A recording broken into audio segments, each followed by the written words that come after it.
Punchline's back room smelled of stale coffee, old cigarette smoke, and the faintest trace of spilled beer, comforting in its familiarity, unsettling in its evidence of late-night worries. Max Harper slumped onto the cracked leather couch, the one spot in the club that hadn't been replaced since the 90s, his battered notebook resting limply on his knee. The scribbled pages inside held more than jokes. They held the weight of his fears, his hopes, and the fragile thread that still connected him to this ragtag family. Jenna Lee perched on the edge of a folding chair, her colorful outfit a sharp contrast to the dim surroundings. Her eyes, usually bright and quick to laugh, were softer now, focused on Max in a way that suggested she saw more than the sardonic front he usually wore. Eliot Brooks leaned against the peeling wall, arms crossed, but visibly less guarded than in weeks past. The tense distance that had grown between them since their public confrontation had begun to thaw. "I don't know how to fix this," Max confessed, voice low but steady. "I've been running scared, trying to be the guy who keeps it all together, but maybe I'm just scared I'm gonna lose everything." Jenna's lips twitched into a sympathetic smile. "It's okay to be scared. Hell, it's brave to say it out loud." Eliot nodded, the smoke from his half-smoked cigarette curling in the stale air. "We've all been hiding behind jokes. Maybe it's time to be honest, even if it's messy." For the first time in months, the three of them sat, not as performers competing for laughs or status, but as friends bound by shared dreams and vulnerabilities. The tension that had fractured their group began to knit itself back together in the quiet of that cramped room. Meanwhile, Jenna wrestled with her own internal battle. In her cramped apartment a few blocks away, the glow of her phone illuminated swatches of fabric and scribbled notes. Invitations to gigs, calls from agents, texts from friends, each one a tempting promise and a potential trap. She had always been the energetic optimist, the one who could juggle a dozen things at once. But the recent breakup had left cracks in her armor. Sitting cross-legged on the floor, Jenna took a deep breath, silencing the buzzing phone. "I can't do everything," she whispered to herself, a rare moment of self-care that felt both foreign and necessary. Her comedy was her lifeline, but she had to learn to protect it without losing herself in the process. Across town, Eliot found solace near the neon sign of the Punchline, its erratic flicker mirroring his own uncertain mood. The cold air nipped at his face as he pulled his simple tea tighter and let out a dry chuckle, a joke forming in his mind. It was small, but it was a starter, spark of joy he hadn't felt since the slump began. In that moment, surrounded by the city's restless hum, Eliot reconnected with the passion that had once fueled his rise. Back inside the club, Maya Sanchez sat at her cluttered desk, the weight of unpaid bills and looming deadlines pressing down on her. Her glasses caught the low light as she methodically flipped through the paperwork. Each figure a reminder of the personal sacrifices she was making. Formerly an actress, Maya's fierce protectiveness of the Punchline was born from love and necessity. Without her steady hand, the club would have crumbled long ago. Tony Russo's boisterous laughter echoed faintly from the bar area, a reminder that even amid struggle, moments of levity persisted. His attempts at physical comedy had faltered recently, but his loyalty never wavered. He was the heart and brawn of the troupe, grounding them when tempers flared and spirits flagged. Together, they formed a patchwork promise not of certainty, but of commitment. The fractured friendships and personal struggles that had threatened to unravel them were met with honesty and effort. Max's rare openness became the turning point, a beacon for the troupe to rebuild trust and find new strength. Yet the stakes were clear. The Punchline's survival was not guaranteed. Financial pressures loomed like a storm on the horizon, and the threat of eviction by Victor Crane's legal team was a constant shadow. Still, in that room filled with worn-out furniture and broken dreams, the comedians found a fragile hope. As Max closed his notebook for the night, a sardonic grin flickered across his face. "Maybe we're not done yet." Jenna smiled, the weight on her shoulders feeling a little lighter. "No, we're just getting started." And Eliot, inhaling deeply, flicked his cigarette ash into an empty jar, ready to find his voice once more. The Punchline wasn't just a club, it was their home. And tonight, amidst the patchwork promises and quiet resilience, it was alive again. But the question remained, could this fragile hope hold against the mounting pressures? Only time would tell, and the comedians were ready to fight for every laugh along the way. As the city lights shimmered beyond the cracked windows, the troupe prepared for the uncertain road ahead together. The Punchline buzzed with an energy that had been absent for months. The air was thick with sweat, anticipation, and the faint scent of stale beer mixed with the unmistakable aroma of old wood and fading paint. The flickering neon sign outside, usually a pale beacon struggling against the dark New York night, now seemed to glow with renewed life, as if the club itself was holding its breath. Backstage, the cramped space was a chaotic symphony of nervous pacing, last-minute joke revisions, and the clatter of props. Max Harper leaned against the peeling wall, fingers twitching as he flipped through his battered notebook. His dark hair was tousled, and the familiar worn leather jacket hung off his slender frame like a second skin. Around him, the troupe prepared for the night's performance with a mix of excitement and apprehension. Jenna Lee, brimming with her usual infectious energy, adjusted the hem of her vibrant blouse, her short curly hair bouncing as she laughed nervously at a joke Tony Russo had just cracked. "You sure the crowd's going to show up tonight?" Tony asked, his voice a low rumble, the backward baseball cap shading his earnest eyes. "They will," Maya Sanchez said firmly, standing nearby with her clipboard and glasses perched on the bridge of her nose. Her short bob framed a face set with determined pragmatism. "We've got a surprise guest," the words out. Max raised an eyebrow but didn't ask for details.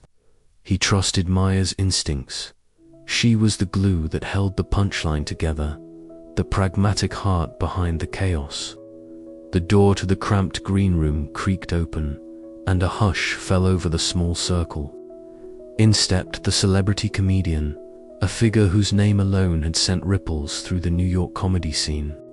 Stylishly dressed, their confident smile was effortless, the kind that made people lean in and listen even before a word was spoken. "Everyone," Maya announced, her voice steady but excited, "please welcome our guest of honor."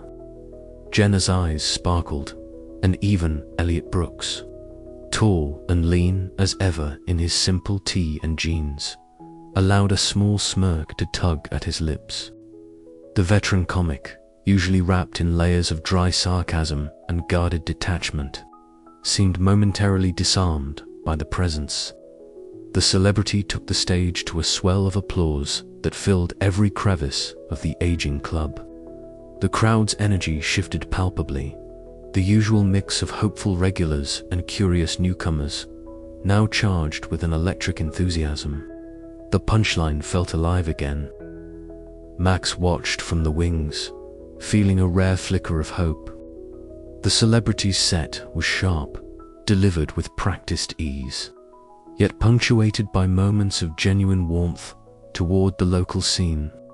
They praised the Punchline's gritty charm and the resilience of its troupe, a nod that sent a wave of pride through the performers.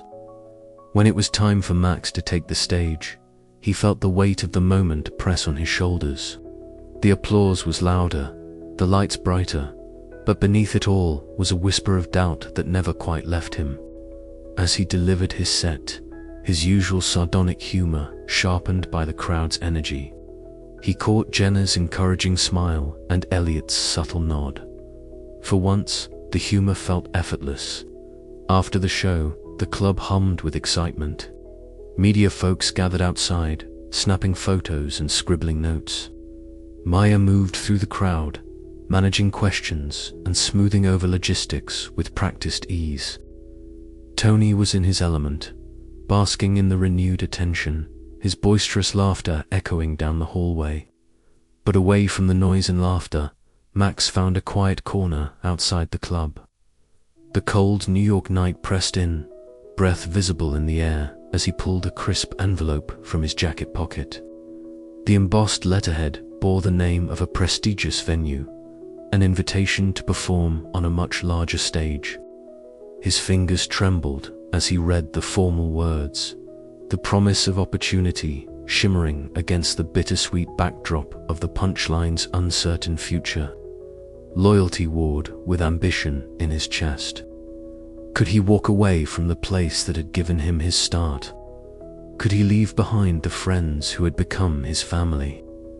Meanwhile, miles above the city streets, Victor Crane met with his legal team in a sleek office tower. The city lights sprawled beneath him like a glittering web of possibilities and profits. His cold eyes reflected the impersonal gleam of spreadsheets and blueprints, symbols of redevelopment that spelled doom for the Punchline. "Time's running out," Crane said, voice smooth but edged with steel. "They don't know it yet, but the neighborhood is changing. The Punchline is just a relic in the path of progress." His team nodded, ready to move forward with eviction notices and legal pressure, the machinery of gentrification grinding inexorably onward. Back at the club, the troupe gathered one last time before heading home, the night's glow still lingering in their eyes. Jenna's optimism flared brighter than ever, but even she couldn't mask the tension that tightened their smiles. Max folded the invitation letter carefully, slipping it back into his jacket. The future was uncertain, but one thing was clear: the fight to save the Punchline was far from over. As the neon sign flickered once more, casting a surreal glow on the cracked pavement below, the comedians stood together, a ragtag family bound by laughter, dreams, and the fragile hope that tomorrow might yet bring a new beginning. The back room of the Punchline was a collage of chaos and faded dreams. Scattered across the battered wooden table were crumpled napkins, half-empty coffee cups, and Max Harper's ever-present battered notebook, its pages filled with sharp observations and jokes that sometimes felt like lifelines. Tonight, however, the usual scribbles were overshadowed by a crisp, cream-colored envelope, an invitation that could change everything. Max fingered the edges of the letter, the weight of its promise pressing down on him. A prestigious venue, an opportunity to perform on a stage that could launch his career beyond the dim lights of the Punchline. Yet, as the neon sign outside flickered uncertainly, so did Max's resolve. The club was more than just a stage. It was a sanctuary for this ragtag group of comedians, a place where their fractured dreams found a semblance of unity. He heard footsteps approaching and looked up to see Jenna Lee's vibrant presence filling the doorway. Her short curly hair bounced with energy, and her colorful outfit stood out sharply against the club's gritty surroundings. Jenna's eyes locked on the envelope with a mixture of hope and concern. "Max," she began, voice steady but urgent, "we can't keep treading water here. That invitation, it's a sign. We need to push forward, take bigger steps. The Punchline's future depends on it." Max sighed, rubbing the back of his neck. "I know, Jenna, but if I leave, what happens to the club?" "To us," Jenna stepped inside, closing the door behind her. "We're stronger than that, but we need to believe it, all of us. Especially Eliot." Before Max could respond, the sharp scrape of a cigarette dragging against the ashtray cut through the room. Eliot Brooks emerged from the shadows, tall and lean, his usual simple tee and jeans blending into the club's worn backdrop. The smoke curled around him like a shield as he took a slow drag. "So, the prodigal leader gets a shiny offer," Eliot said dryly, eyes narrowing. "Funny how the big leagues always want you after you're already drowning here." Jenna's eyes flashed with irritation. "It's not about leaving anyone behind, Eliot. It's about growing, about survival." Eliot flicked ash onto the floor, his voice low but cutting. "Survival's a joke when you're selling out the people who got you started." The tension thickened, the room seemingly shrinking as old wounds and new ambitions clashed. Max's hesitation, Jenna's determination, and Eliot's cynicism formed a volatile triangle that threatened to unravel the fragile bonds holding the troupe together. Outside, the muffled sound of laughter and applause from the club's main room contrasted sharply with the storm brewing behind the door. Maya Sanchez, ever the pragmatic manager with her short bob and glasses, entered quietly, her presence immediately grounding. Tony Russo, stocky and boisterous in his trademark backward baseball cap, followed, sensing the rising heat. "Enough," Maya said firmly, stepping between the trio. "We're all fighting for the same thing. But this division, it's exactly what Victor Crane wants." Tony nodded, his usual loud energy tempered by seriousness. "Yeah, we're not just comics, we're a family. And families argue, but we don't tear each other apart." Jenna took a deep breath, her assertiveness softening into something more conciliatory. "We have to find a way forward." Together, Eliot dropped his cigarette, grinding it underfoot reluctantly. "Maybe, but it's going to take more than speeches." Max finally stood, the invitation in his hand folded but not yet discarded. "We've hit a crossroads. But the choice isn't just about me or the club. It's about who we want to be separately and together."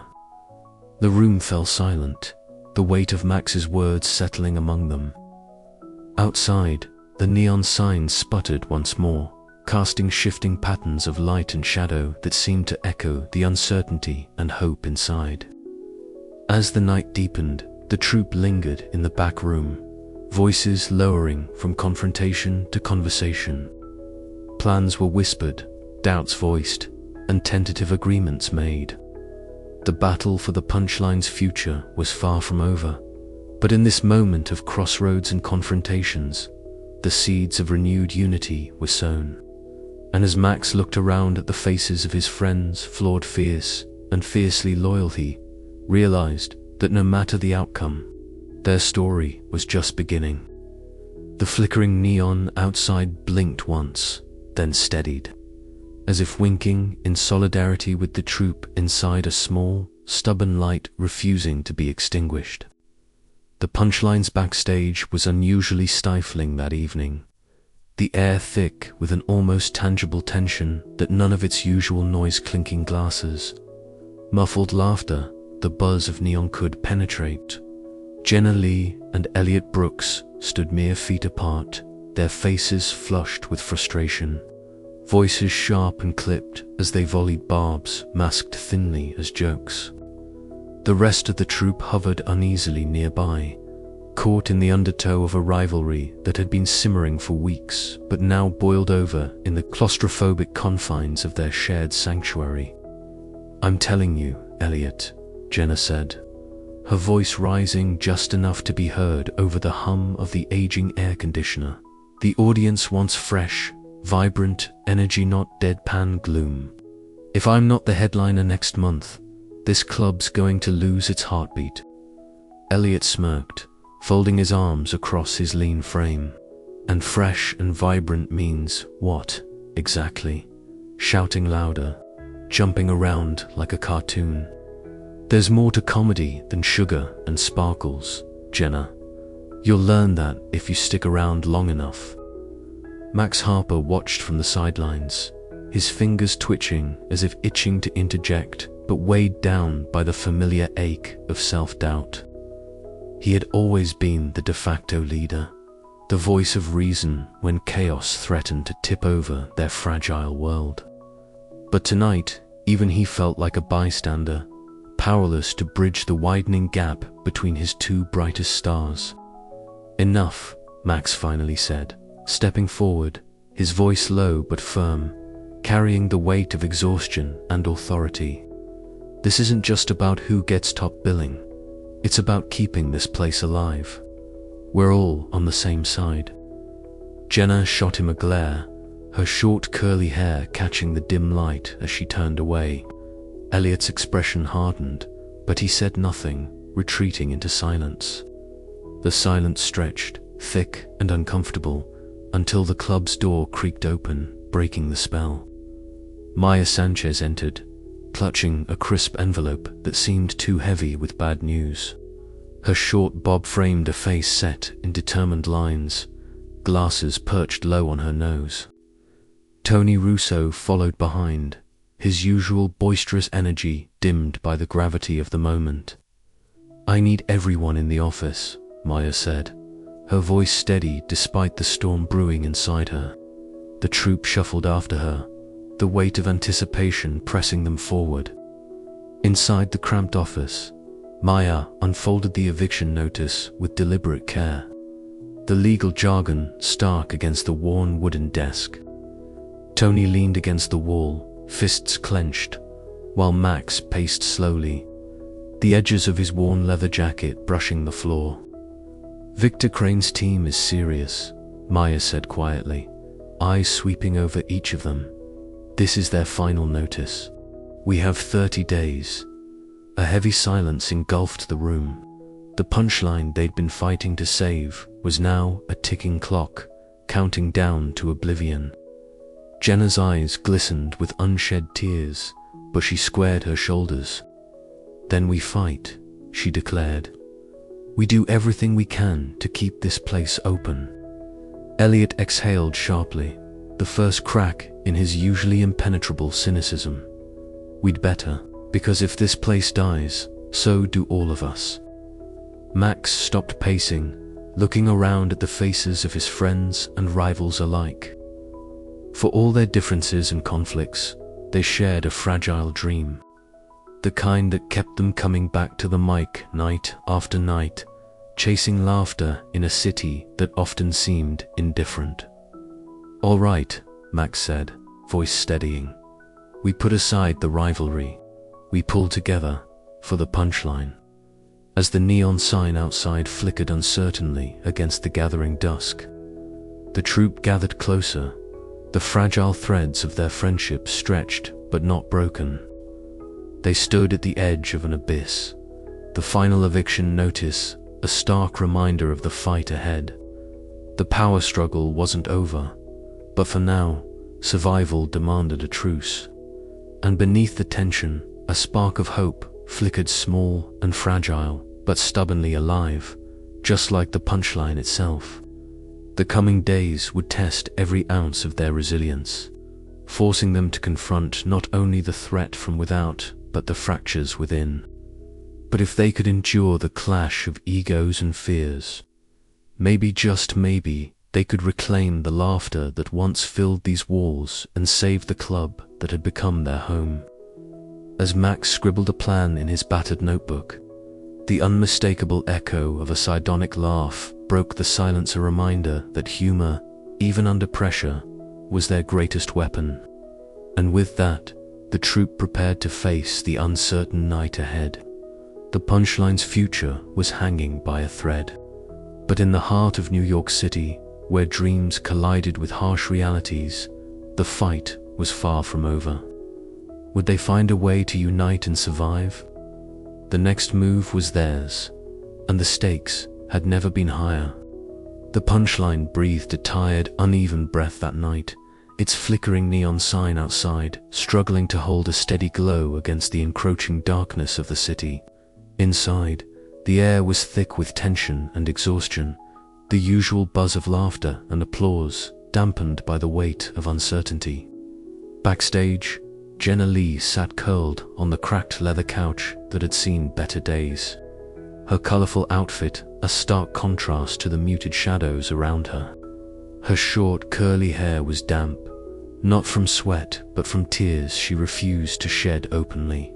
The laughter from the stage was a distant echo now, fading into a silence that felt as heavy as the city itself.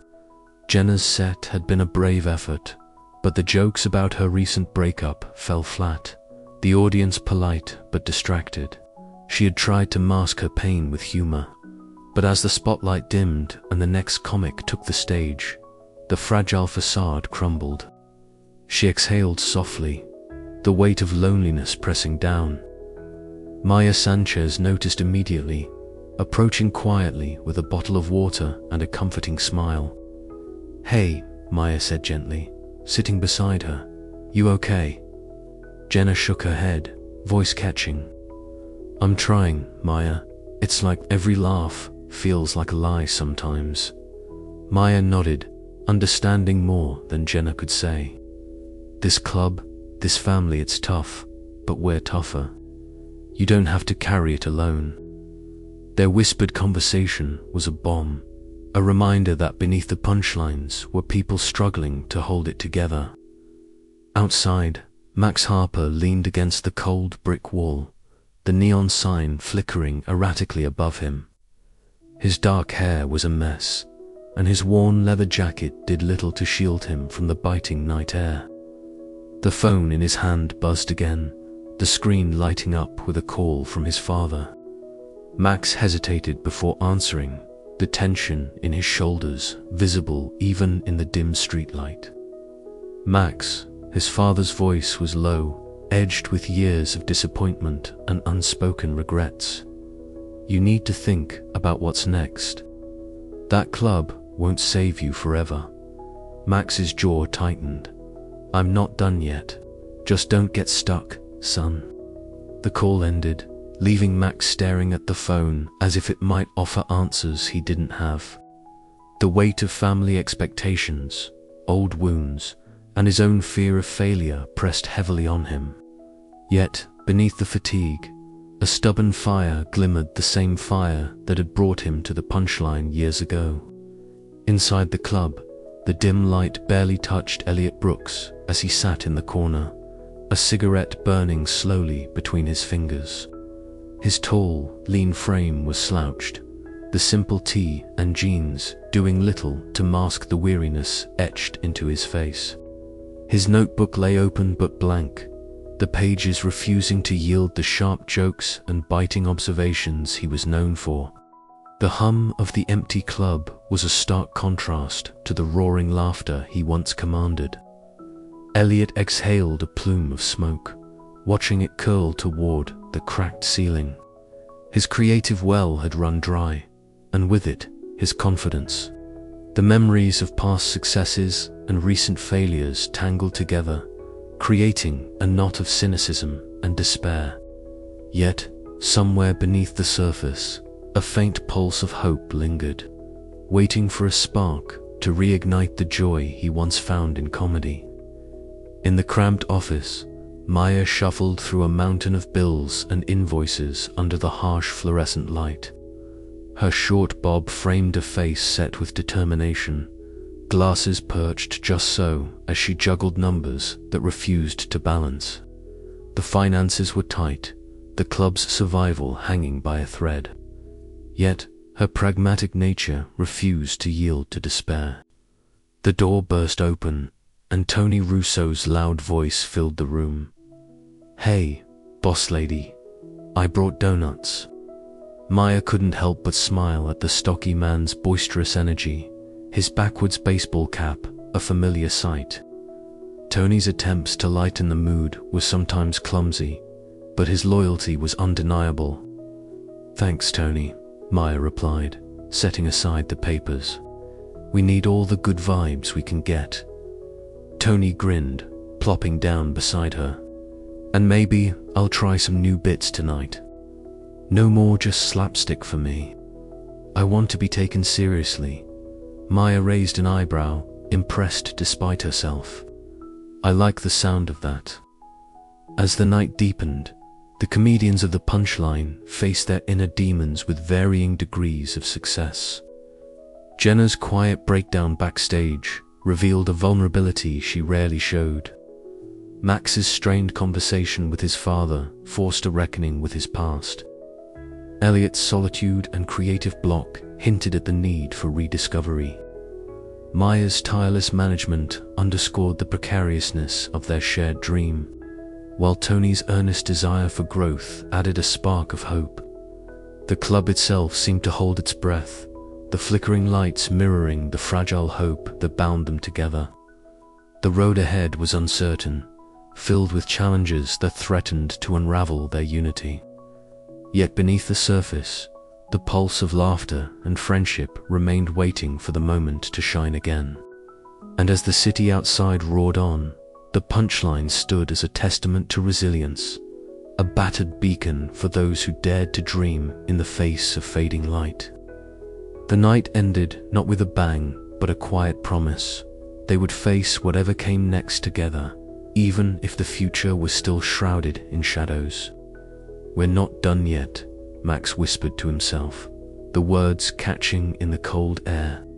Not by a long shot.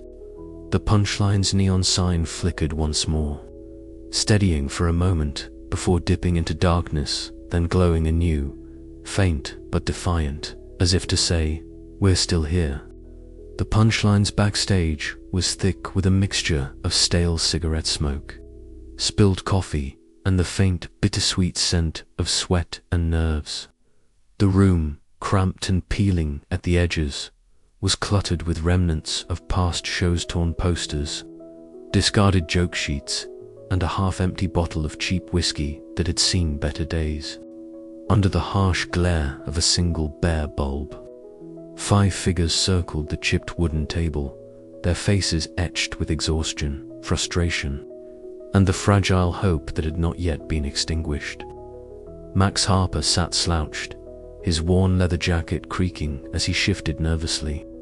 His dark hair was tousled, eyes shadowed but alert. The usual sardonic smile was absent, replaced by an uncharacteristic tension. Across from him, Jenna Lee's vibrant curls seemed almost luminous in the dim light, her colorful outfit a beacon of energy amid the gloom.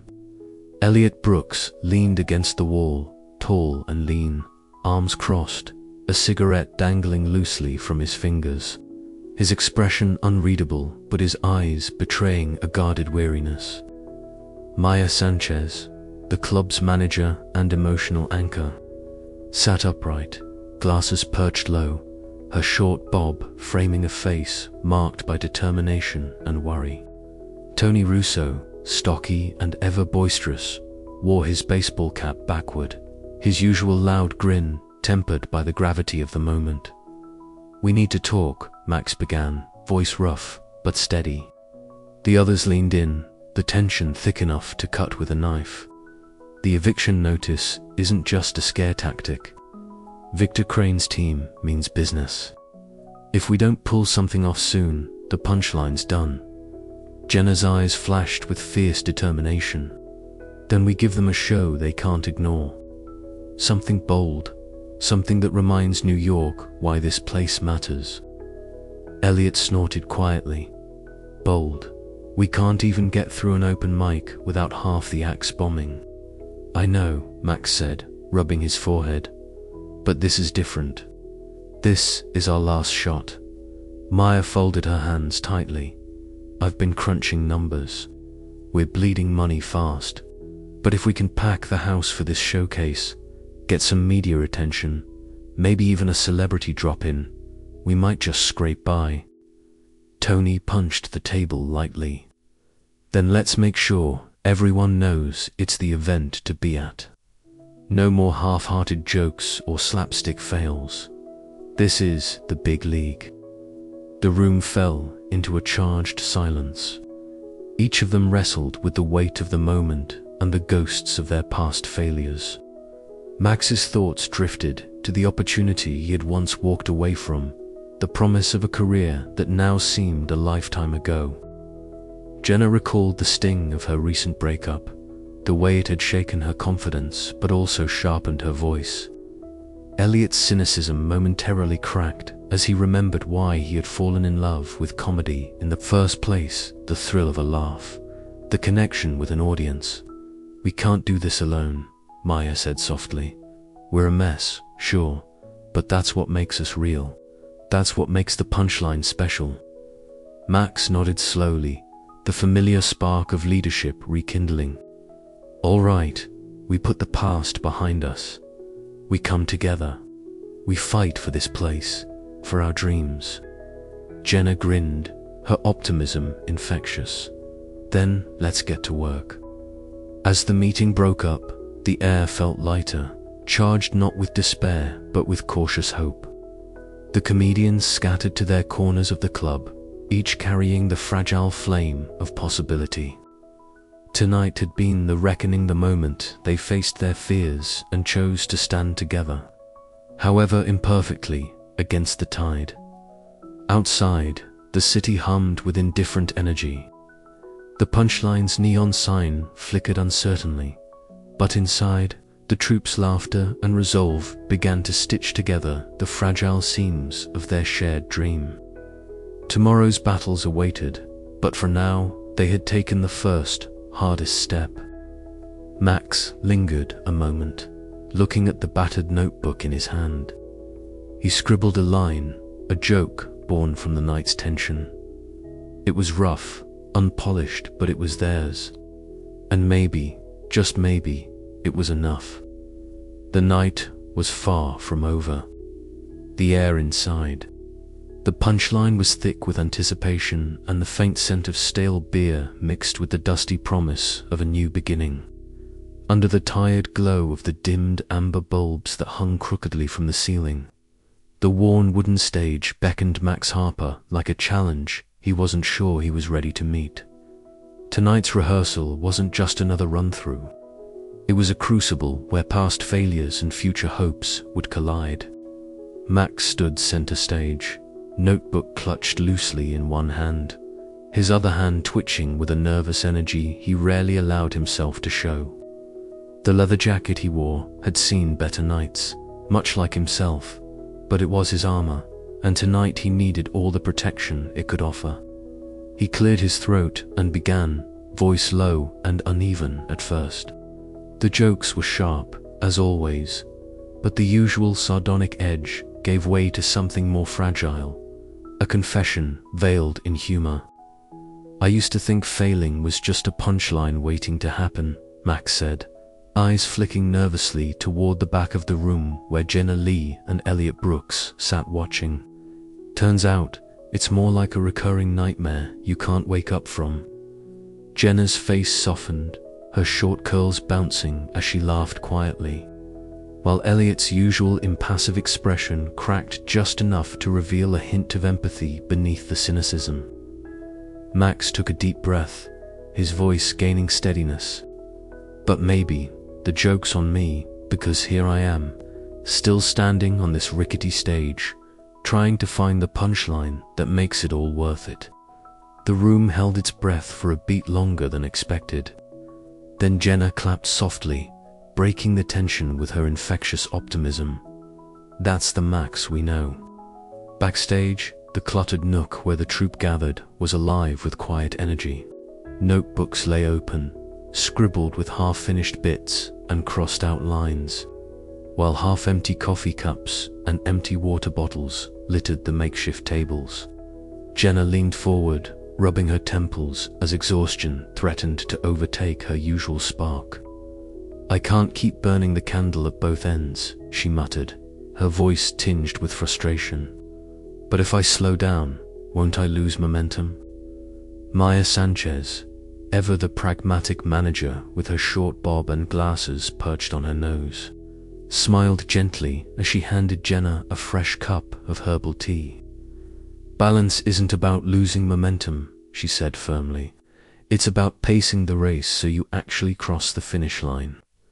Jenna took a sip, the warmth spreading through her like a quiet reassurance. "Thanks, Maya. Sometimes I forget that keeping the club alive means keeping ourselves alive, too." Meanwhile, near the battered bar that bore the scars of years gone by, Eliot Brooks stood with a cigarette dangling loosely between his fingers. His tall, lean frame was relaxed in a way that was new, less guarded, less sarcastic. When Tony Russo, the stocky, baseball-capped comic, stumbled through a clumsy physical gag during rehearsal, Eliot chuckled genuinely, the sound low and rare. "You're terrible," Eliot said, with mock severity, "but somehow it's working." Tony grinned, a mix of relief and pride filling his eyes. "I'll take terrible if it gets a laugh." The camaraderie was fragile but real, a tentative thread weaving through the group's collective exhaustion and hope. In the cramped office behind the club, Maya paced, phone pressed to her ear. Bills and schedules were strewn across the desk, a testament to the delicate balancing act she performed daily. Her voice was steady but worn as she negotiated late into the night, securing last-minute resources and concessions to ensure the club's readiness. "We're doing everything we can," she said quietly to herself after hanging up. "This place deserves that much." The night stretched on, the troupe's rehearsals punctuated by moments of breakthrough and setback. Max's willingness to bear his insecurities shifted the group's dynamic. Trust began to replace suspicion and rivalry. Jenna's newfound balance allowed her to shine without burning out, while Eliot's softened cynicism rekindled his passion for the craft. Maya's sacrifices underscored the stakes beyond the stage, and Tony's determination added a vital spark of energy. As the last notes of laughter faded into the silence of the empty club, a tentative hope settled over the punchline. The troupe was not perfect, far from it, but they were beginning to understand that their strength lay not just in individual talent, but in the bonds they forged through shared struggle. Max closed his battered notebook. The scribbles inside, less a record of failed jokes, and more a map of their collective journey. "We've got one shot," he said quietly, more to himself than anyone else. "Let's make it count." Outside, the neon sign flickered on, its uncertain glow a fragile beacon in the New York night. Inside, the laughter was no longer just a sound, but a promise that even in the face of uncertainty, they would stand together, ready to face whatever came next. But as the troupe dispersed into the night, each carrying their own doubts and hopes, one question lingered in the air. Could their newfound unity and emotional openness withstand the pressure of the impending showcase, or would the weight of their dreams prove too heavy to bear? The answer lay just beyond the horizon, waiting to be written in the laughter and tears yet to come.